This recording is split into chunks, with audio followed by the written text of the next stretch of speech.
ایک مشہور و معروف خطیب ایران کے آغای بندانی عبدالحسین نیشاپوری بندانی شیخ ہیں، عالم ہیں، محقق ہیں، تاریخ دان ہیں، اور بہت سی ان کی تحقیقات ہیں۔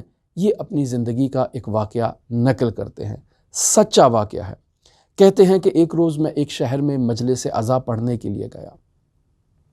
مجلس عزا منعقد ہوئی، عزاداری ہوئی، اور اس کے بعد مجھے ایک کمرے میں لے جایا گیا۔ میں کمرے میں بیٹھتا ہوں تو ایک شخص آتا ہے، مجھ سے ملاقات کا تقاضا کرتا ہے اور یہ کہتا ہے کہ باقی افراد یہاں سے باہر چلے جائیں، مجھے آقا سے ایک خصوصی بات کرنی ہے۔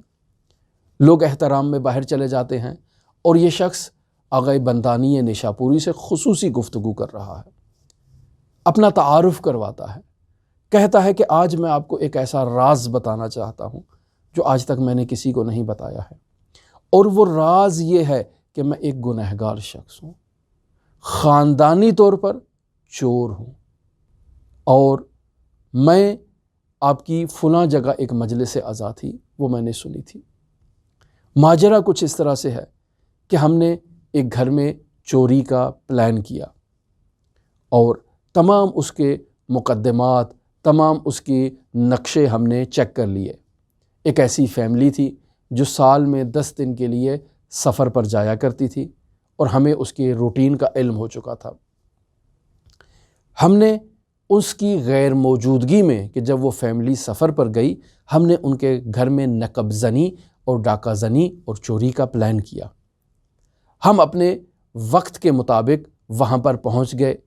سردیوں کا موسم تھا، رات کا وقت تھا۔ ہم جیسے ہی اس گلی میں پہنچتے ہیں تو وہاں مشاہدہ کرتے ہیں کہ حضرت حسین ابن علی کی کناتیں لگی ہے اور مجلس عزا منعقد ہو رہی ہے۔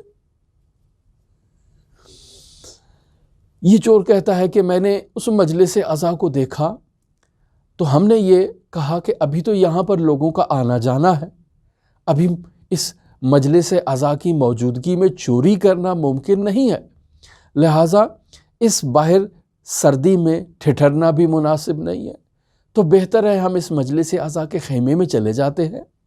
جیسے ہی یہ مجلس عزا ختم ہوگی، لوگ متفرق ہو جائیں گے، اپنے اپنے گھروں کو چلے جائیں گے اور یہاں کوئی نہیں ہوگا، سناٹا ہوگا، تب ہم نقب زنی کریں گے اور چوری کریں گے۔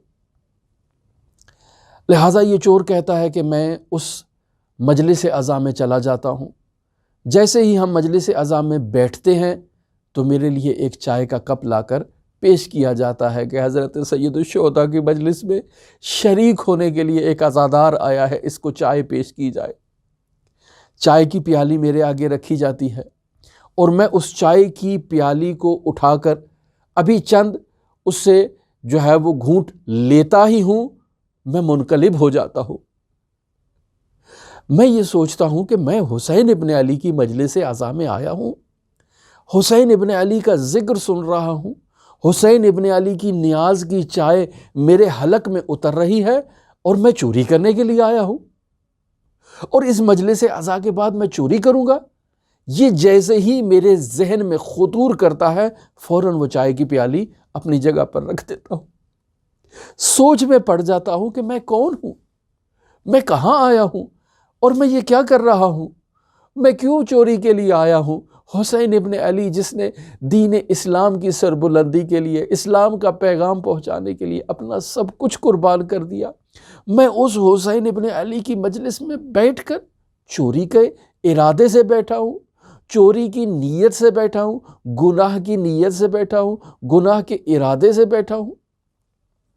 یہ تمام افکار میرے ذہن میں ابھی چل ہی رہے تھے، میں نے اس چائے کو نہیں پیا، اس کو وہیں پہ رکھ دیا کہ میں چور اور حسین ابن علی کی چائے، میں چور اور حسین ابن علی کا ذکر اور حسین ابن علی کا فرش عزا، حسین ابن علی کا خیمہ، میں چور اور حسین ابن علی کے ذکر میں، مجلس میں، عزا میں چائے پیتے ہوئے اور چوری کا پلان کے ساتھ بیٹھا ہوا ہوں۔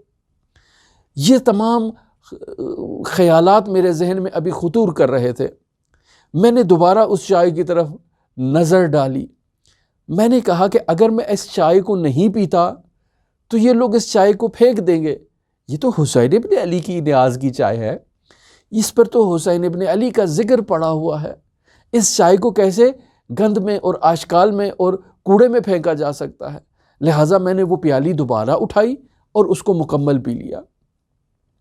اب جو انقلاب میرے وجود میں برپا ہوا اس چائے کے پینے سے، میں اس چوری کے ارادے سے منصرف ہو گیا۔ اصلاً میرے وجود میں چوری کا حوصلہ اور تحمل ہی نہیں رہا، اصلاً طاقت ہی نہیں رہی کہ میں چوری کے لیے نکل سکتا۔ لہٰذا واپس چلا جاتا ہوں اپنے گھر میں، اپنے بستر پر لیٹ جاتا ہوں، اپنے اوپر کمبل لے لیتا ہوں، تمام رات میں حضرت سید الشہداء علیہ اعلیٰ طہیت وثنا پر گریا کرتا ہوں۔ حضرت سید الشہداء علیہ اعلیٰ طہیت وثنا کی چائے پی کر میں نے چوری کا ارادہ کیا ہے۔ چوری کی غرض سے میں گیا ہوں حضرت حسین ابن علی کی مجلس عزا میں، چوری کی نیت سے، چوری کی غرض سے، چوری کے ارادے سے میں اس مجلس عزا میں بیٹھا رہا، ذکر سنتا رہا، چائے پیتا رہا۔ میں کون ہوں؟ حسین ابن علی نے اپنا سب کچھ اسلام پر قربان کر دیا، اور میں اسی اسلامی ذکر میں، اسلامی محفل میں، حسین ابن علی کی محفل میں بیٹھ کر یہ چائے بھی پی رہا ہوں اور چوری کی بھی نیت ہے۔ تمام رات میں روتا رہا، اور اس رات میرے اندر جو انقلاب آیا تو میں نے توبہ کر لی، یہ خود سے عہد کیا حضرت سید الشہداء علیہ اعلیٰ طہیت وثنا کی اس ایک چائے کی پیالی نے میرے وجود میں ایک ایسا انقلاب برپا کیا کہ میں نے استغفار کر لی۔ میں نے طے کیا کہ آج کے بعد میں کبھی چوری نہیں کروں گا۔ لہٰذا آغائے بندانی نیشاپوری اس دن کے بعد میں نے چوری نہیں کی ہے۔ آپ میرے ہاتھوں پہ پڑے چھالے دیکھ لیں، یہ چھالے اس بات کی گواہی دیں گے کہ میں محنت مزدوری کر کے اپنا رزق حلال کماتا ہوں، اپنے بچوں کے لیے رزق حلال کماتا ہوں۔ میں آپ سے یہ پوچھنے آیا ہوں کہ آج تک جو میں نے چوریاں کی ہے اس کا مجھے بتائیں، میں کیسے وہ رد مظالم ادا کروں، کیسے ان لوگوں تک ان کا مال پہنچاؤں، کیسے اپنی آبرو کی حفاظت کروں، جو کہ اب تو میں مومن ہوں، اب تو میں حسین ابن علی کا عزادار ہوں۔ یہ وہ روح عزا ہے جو ہم نے اس عرفان عزا میں حضرت سید الشہداء علیہ اعلیٰ طہیت وثنا سے درک کرنی ہے۔ یہ وہ کام جو اس چائے کی ایک پیالی نے انجام دیا۔ عزیزان محترم، اگر ہزاروں مجتہد بھی مل جاتے اور اس شخص پر واعظ و نصیحت کرتے، ہزاروں کتابیں گھول کے اس شخص کو پلا دی جاتی، جو انقلاب اس چائے کی پیالی نے کیا ہے، یہ انقلاب ہزار مجتہد مل کے بھی اس عزادار شخص کے اندر برپا نہیں کر سکتے تھے۔ ہزار مجتہد مل کر بھی اس عزادار میں انقلاب نہیں لا سکتے تھے۔ ہزار کتابیں بھی اس عزادار کو تبدیل نہیں کر سکتی تھیں جو اس چائے کی پیالی نے اس عزادار کے اندر انقلاب کو برپا کیا ہے۔